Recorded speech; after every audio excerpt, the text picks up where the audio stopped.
Hi, ನನ್ನ ಹೆಸರು ಶಶಿ ಅಂತ. ನಾನು ಫೋಟೋಗ್ರಫಿ ಬಿಸ್ನೆಸ್ ಮಾಡ್ತಾ ಇದ್ದೀವಿ.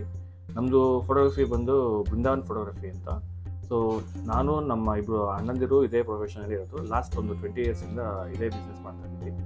ಸೊ ಅದೇ ನಾವು ಯೂಶ್ವಲಿ ಫೋಟೋ ಪ್ರಿಂಟ್ ಎಲ್ಲ ನಾವು ಬೇರೆ ಕಡೆ ಮಾಡಿಸ್ತಾ ಇದ್ವಿ, ಬಟ್ ನಮಗೇನು ಅಷ್ಟು ಸ್ಯಾಟಿಸ್ಫ್ಯಾಕ್ಷನ್ ಆಗಿರಲಿಲ್ಲ. ಸೊ ಲಾಸ್ಟ್ 6 ಇಯರ್ಸಿಂದ ನಾವು ವಿ ಪ್ರಿಂಟಲ್ಲಿ ನಮಗೆ ಸಿಕ್ಕಿದಾಗ ವಿ ಪ್ರಿಂಟ್ ಅವ್ರು ಅಪ್ರೋಚ್ ಮಾಡಿದಾಗ ನಮಗೂ ಅದನ್ನೊಂದ್ಸಲ ವಿಸಿಟ್ ಮಾಡಿ ಅವ್ರದ್ದು ಎಲ್ಲ ನೋಡಿದ್ಮೇಲೆ ನಮಗೆ ವಿ ಪ್ರಿಂಟ್ ಬೆಸ್ಟ್ ಅಂತ ಅನ್ನಿಸ್ತು. ಆ ಪ್ರಾಡಕ್ಟ್ ತುಂಬ ಚೆನ್ನಾಗಿದೆ ಆ್ಯಂಡ್ ನಮಗೆ ಹೆಂಗೆ ಬೇಕೋ ಹಂಗೆ ಕಸ್ಟಮೈಸ್ ಮಾಡಿ ನಮಗೆ ಅದನ್ನು ರೆಡಿ ಮಾಡಿಕೊಡ್ತಾರೆ. ಸೊ ಆಮೇಲೆ ಮೇಯ್ನ್ ಅವ್ರ ಟೀಮ್ ಕೂಡ ತುಂಬ ಸಪೋರ್ಟಿವ್ ಆಗಿ ನಮಗೆ ಲಾಸ್ಟ್ 6 ಇಯರ್ಸಿಂದ ನಮಗೆ ತುಂಬ ಹೆಲ್ಪ್ ಮಾಡಿದೆ. ವಿ ಪ್ರಿಂಟ್ ಇನ್ನೌಸ್ ಮ್ಯಾನುಫ್ಯಾಕ್ಚರ್ ಮಾಡೋದ್ರಿಂದ ಪ್ರೊಫೆಷನಲಿ ನಮಗೂ ತುಂಬ ಹೆಲ್ಪ್ ಮಾಡಿದೆ. ಸೊ ನಾನು ಹೇಳೋದು ನಮ್ಮ ಕೊಲೀಗ್ಸ್ ಅಂದರೆ ನಮ್ಮ ಫೋಟೋಗ್ರಾಫರ್ಸ್ ಯಾರಿದ್ದಾರೆ ಅವ್ರು ಕೂಡ ಇದನ್ನು ಟ್ರೈ ಮಾಡ್ಬೋದು. ವಿ ಪ್ರಿಂಟ್ ಒಳ್ಳೆ ಬೆಸ್ಟ್ ಪ್ರಿಂಟ್ಸ್ ಕೊಡ್ತಾ ಇದೆ. ಬಜೆಟ್ ವೈಸು ಅಷ್ಟೇ, ಫ್ರೆಂಡ್ಲಿ ವೈಸು ತುಂಬ ನಮಗೆ ಸಪೋರ್ಟ್. ಲಾಸ್ಟ್ 6 ಇಯರ್ಸಿಂದ ನಮಗೆ ವಿ ಪ್ರಿಂಟ್ ತುಂಬ ಸಪೋರ್ಟಿವ್ ಆಗಿ ನಿಂತಿದೆ. ಸೊ ನಾನು ಏನು ಹೇಳೋದಂದರೆ ಇದೇ ಥರ ನಮ್ಮ ಸಪೋರ್ಟಿವ್ ಆಗಿದ್ದು ನಮ್ಮ ಮುಂದೆನೂ ನಮ್ಗೆ ಇದು ಪ್ರೋತ್ಸಾಹಿಸಬೇಕು ಅಂತ ನಾನು ಕೇಳ್ಕೊತೀನಿ. All the best V print.